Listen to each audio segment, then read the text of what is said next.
दोस्तों, आप सभी का कोड विद बी2 में स्वागत है। आज हम इस वीडियो में एपीआई से क्रॉड कैसे बनाना है वो आज हम सीखेंगे।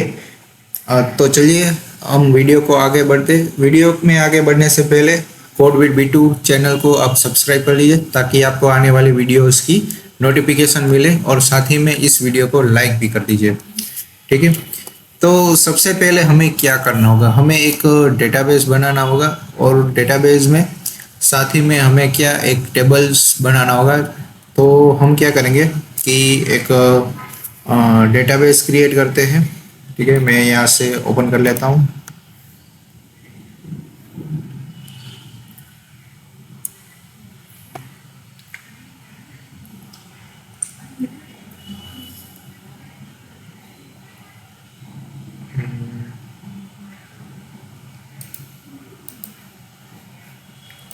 ओके,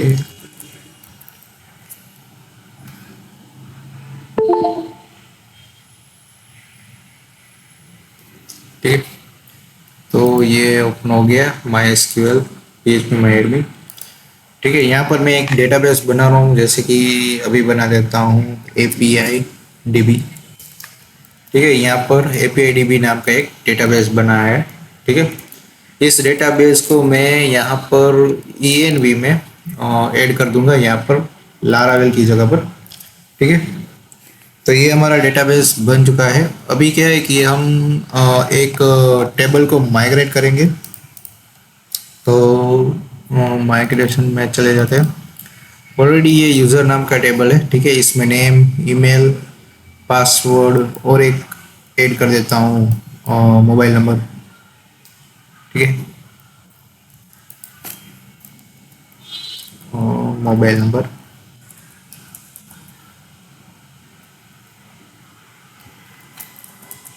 ठीक है, और एक सेंडर रख देते हैं, सेंडर। और इसमें default after change, default first full text.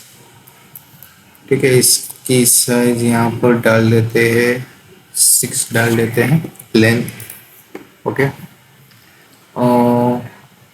Okay, तो हम इतना ही यूज़ करेंगे।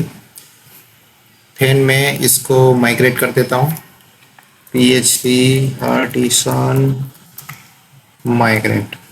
ठीक है, और माइग्रेट से क्या होता है कि जो भी स्कीमा होता है माइग्रेशन का, तो वो डेटाबेस में उसका टेबल और वो उसके रिलेटेड जो टेबल्स है वो क्रिएट कर देगा। ठीक है, जो यहाँ पर माइग्रेशन में स्कीमास बने हुए हैं टेबल्स के, तो वो डेटाबेस में वो टेबल ऐड कर देगा। ठीक है,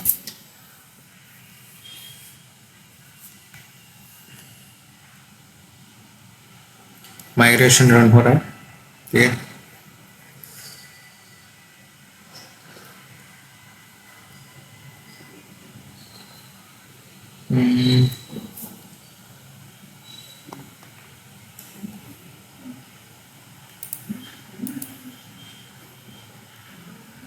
एक एरर आ गई। Connection table name, user name. ठीक है, यहाँ पर ये में चेक करते हैं, API DB। Okay, API DB। Okay, यहाँ पर 7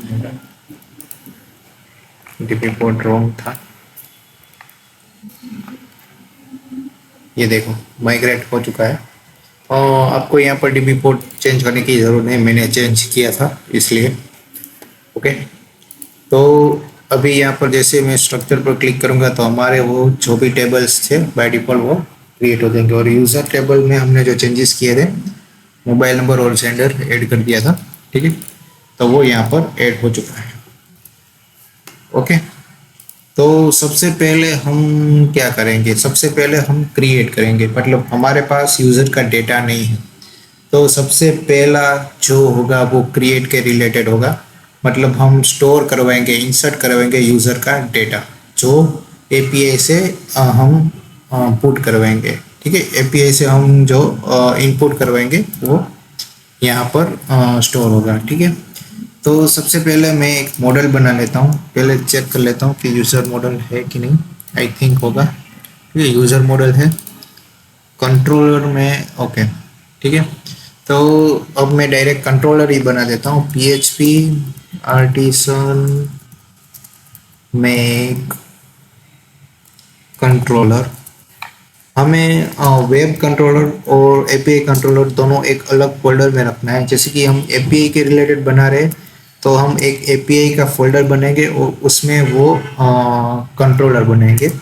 तो यहाँ पर मैं API controller API slash user controller बना रहा हूँ, मतलब एपीआई नाम का फोल्डर बनेगा और यूज़र कंट्रोलर नाम का एक कंट्रोलर बनेगा। ठीक है, और ये एक एपीआई रिसोर्स से बनाऊंगा, मतलब जो 4 मेथड्स है वो मुझे दे देगी साथ में। Okay, API resource okay,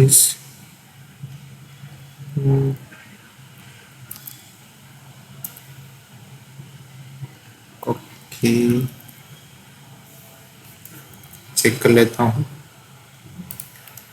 Laravel API resource controller के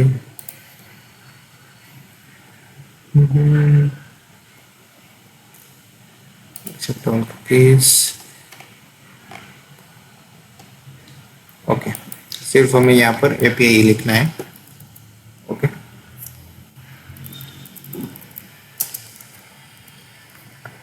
ओके, देखो ये हमारा कंट्रोलर क्रिएट हो चुका है। ये मैं निकाल देता हूँ। ओके, तो ये जो हमारा एपीआई फोल्डर बन गया और यहाँ पर यूज़र कंट्रोलर बन गया। अब देखो एपीआई लिखने से क्या होगा कि एपीआई में जो भी CRUD के रिलेटेड जो भी फंक्शंस चाहिए वो बाय डिफ़ॉल्ट क्रिएट होकर आ जाएंगे। जैसे कि इंडेक्स है, मतलब लिस्टिंग के लिए इंडेक्स होगा, स्टोर के लिए क्रिएट करने के लिए स्टोर होगा, फिर डिस्प्ले सिंगल एंट्री डिस्प्ले करवाने के लिए शो होगा, देन वो उसको अपडेट करवाने के लिए अपडेट होगा एंड डिस्ट्रॉय करने के लिए डिस्ट्रॉय होगा, मतलब डिलीट करने के लिए। ठीक है, तो इतनी एपीआई के साइड हमें ज़रूरत होती है। ठीक है, अभी हम यहाँ पर जो बनाएंगे वो सबसे पहले सिंगल सिंगल राउट्स हम बनाएंगे और बाद में हम ग्रुप बनाकर भी करेंगे। ठीक है, तो सबसे पहले हमें क्या करना है, एक पोस्ट मेथड ले लेनी है, राउट में पोस्ट मेथड। ठीक है, तो उसमें मुझे यूज़र स्लैश क्रिएट, ओके, मैं इस तरीके से बना लेता हूँ और यहाँ पर कंट्रोलर नेम डायरेक्ट में लिख देता हूँ और एपीआई स्लैश, एक मिनट, यूज़र कंट्रोलर। ओके, तो ये पूरा पाथ मैं यहाँ पर दे देता हूँ और यहाँ पर मुझे कौन सी मेथड चाहिए, पहले क्लास लिख देता हूँ और यहाँ पर मुझे चाहिए स्टोर वाली मेथड, क्योंकि मुझे स्टोर करवाना है। ठीक है, ओके, बस यही इतना करना था। ओके, अभी हम क्या करेंगे कि यहाँ से हम यहाँ पर चले जाएंगे पोस्टमैन में। ओके, यहाँ पर मैं ये अभी डिलीट कर देता हूँ, हमें कोई ज़रूरत नहीं है। ठीक है, ठीक है, यहाँ पर हम एक रिक्वेस्ट ऐड करेंगे। उस रिक्वेस्ट का नाम क्या करें कि यूज़र क्रिएट हो रहा है, तो यहाँ पर यूज़र और क्रिएट में ऐसा रख देता हूँ। ठीक है, तो लास्ट वीडियो में मैंने यहाँ पर बोला था कि सबसे पहले मैं URL ऐड करनी होगी, तो मैं यहाँ पर PHP आर्टिसन सर्व कर देता हूँ। ठीक है, ताकि हमारा प्रोजेक्ट रन हो।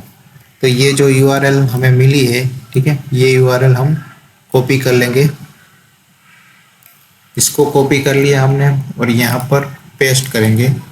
ओके, स्लैश करके हमें एपीआई लिखना है और स्लैश करके हमें क्या, ये जो URL का जो ये पाथ है वो लिखना है। ठीक है, यूज़र स्लैश क्रिएट।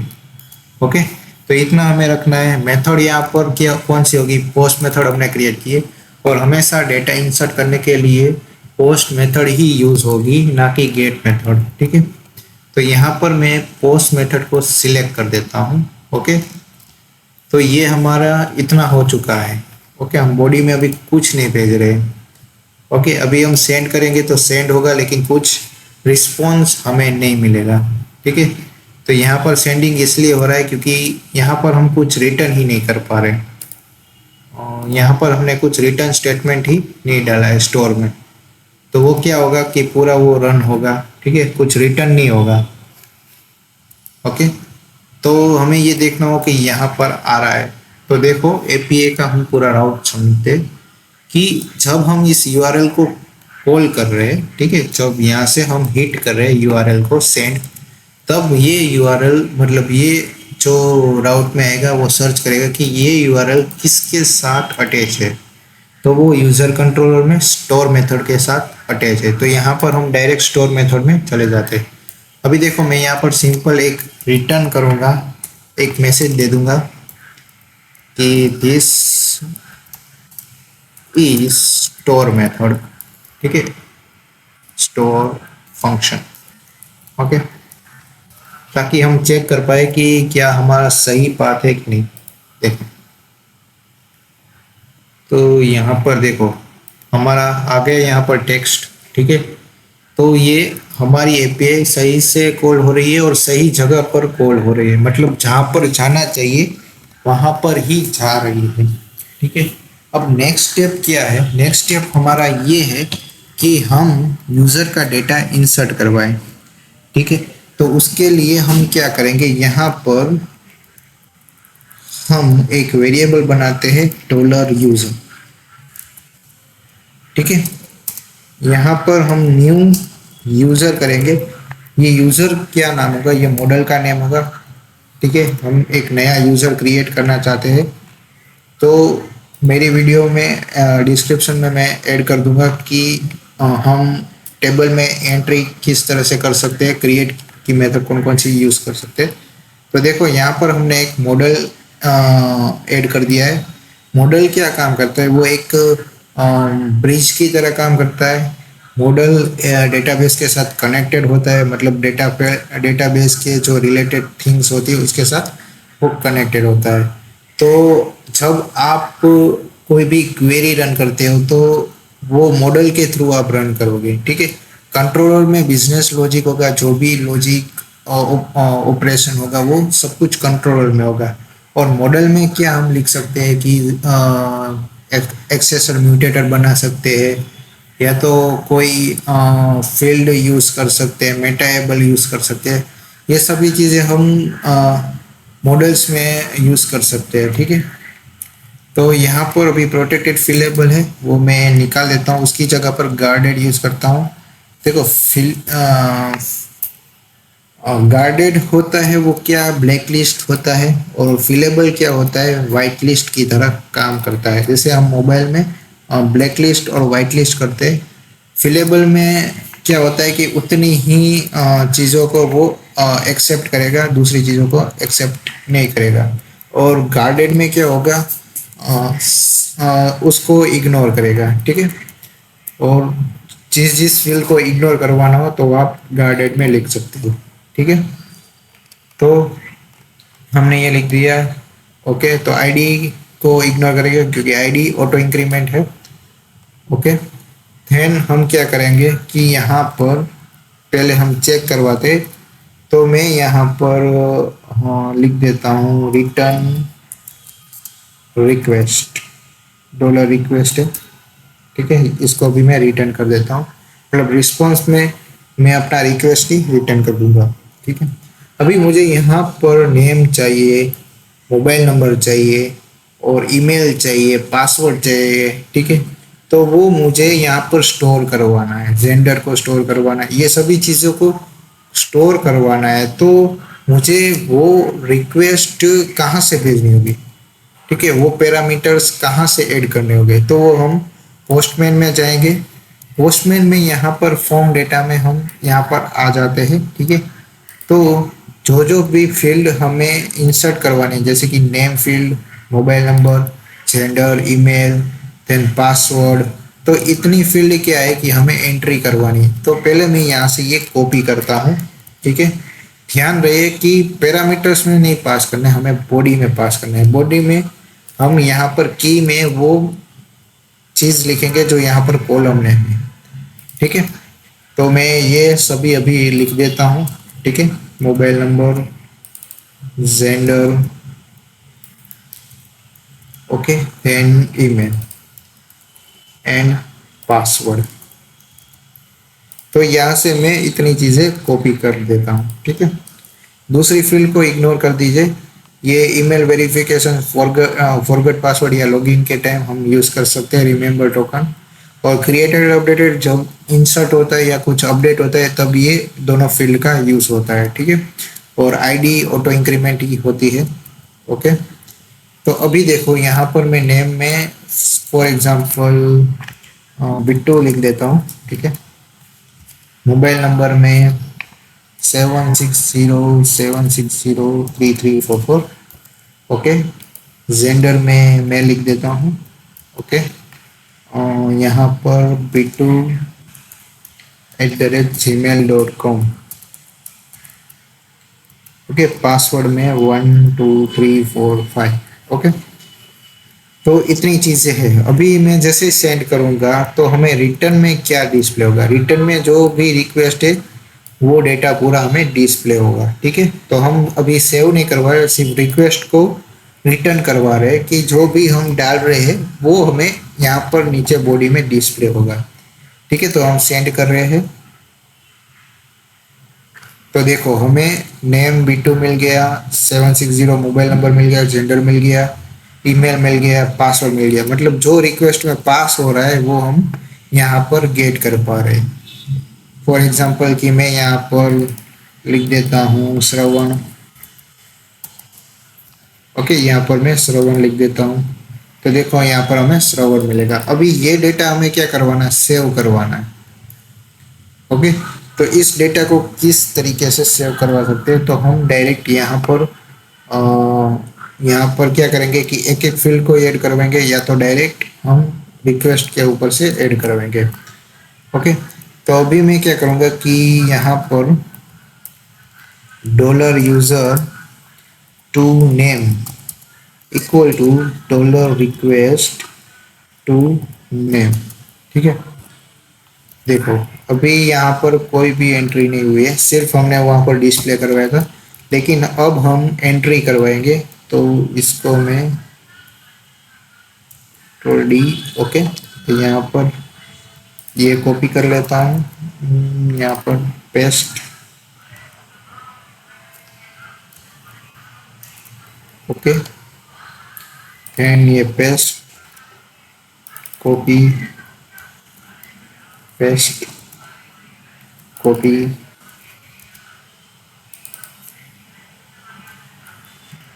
पेस्ट, और एक चीज है पासवर्ड।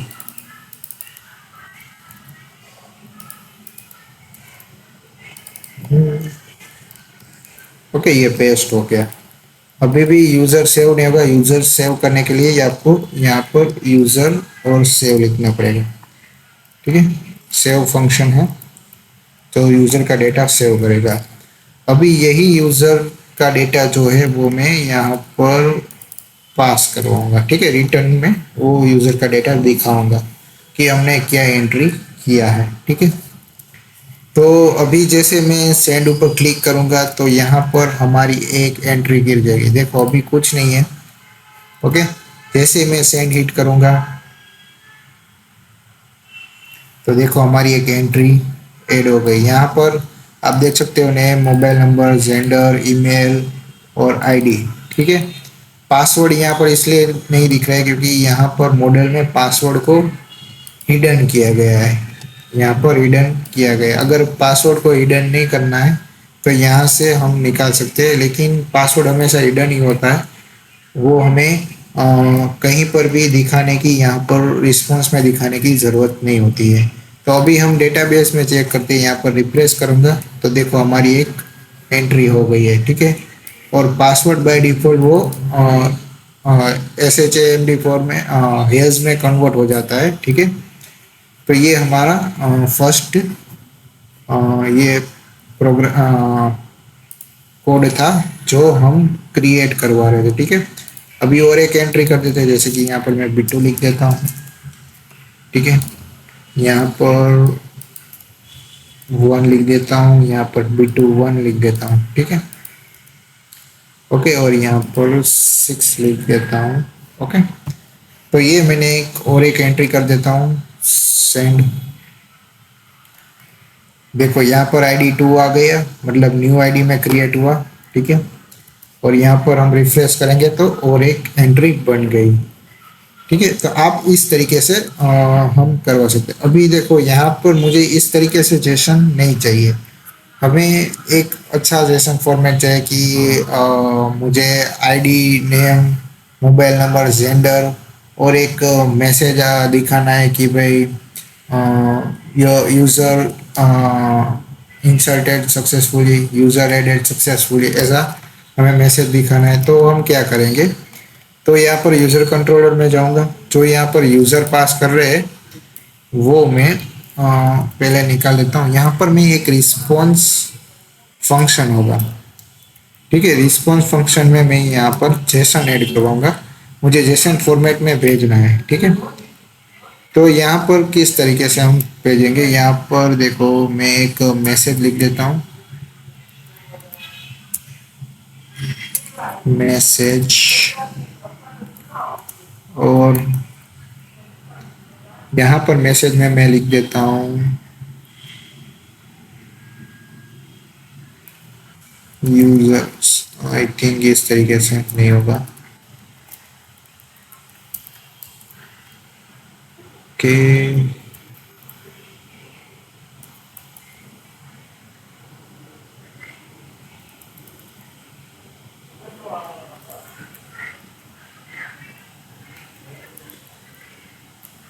ओके, सॉरी, इस तरीके से होगा। ओके, तो मैसेज में लिखना है कि यूज़र एडेड सक्सेसफुली। ठीक है, और यहाँ पर हमें जैसे कि नेम प्रिंट करवाना चाहता हूँ तो नेम $यूज़र टू नेम। ठीक है, डायरेक्ट रिक्वेस्ट टू नेम भी आप रख सकते हो, कंट्रोल डी।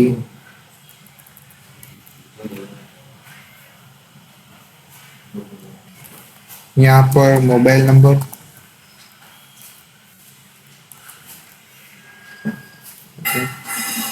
देन यहाँ पर आएगा ईमेल,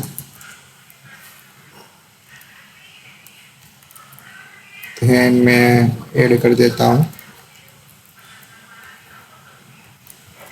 जेंडर। ओके, एंड यहाँ पर मैं और एक चीज ऐड कर देता हूँ, आईडी।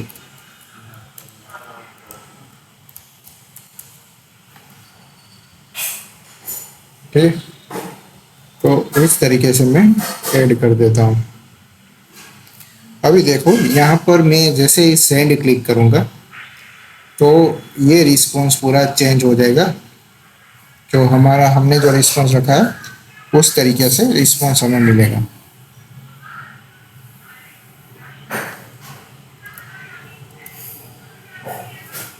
ओप्स, आई थिंक कुछ ओके, तो सेम मेल से वो प्रॉब्लम होगा। ठीक है, हमने वैलिडेशन अभी रखा नहीं है, तो यहाँ पर मेल में आईडी चेंज कर देता हूँ। ठीक है, यहाँ पर B22 के यहाँ पर मैं सीड लिख देता हूँ, यहाँ पर 33। ओके, तो अभी सेंड करूँगा तो हमारा रिस्पॉन्स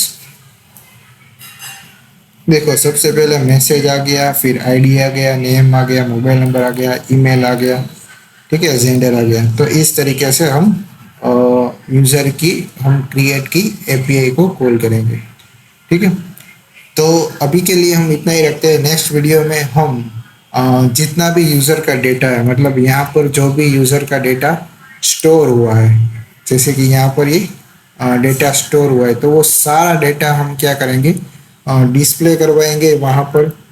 यहाँ पर जो लिस्ट में होगा, अभी ये सिंगल सिंगल डेटा आ रहा है, एक एपीआई बनेगी कि पूरा डेटा हमें डिस्प्ले होगा, जितने भी यूज़र होंगे उन सभी के डेटा हम डिस्प्ले कर पाएंगे। ठीक है, तो इस वीडियो को मैं यहीं रखता हूँ। इस वीडियो को लाइक कीजिए, हमारे चैनल कोड विद B2 को सब्सक्राइब कीजिए और आने वाली वीडियोस की आपको नोटिफिकेशन मिले। Thank you guys, bye bye, have a nice day.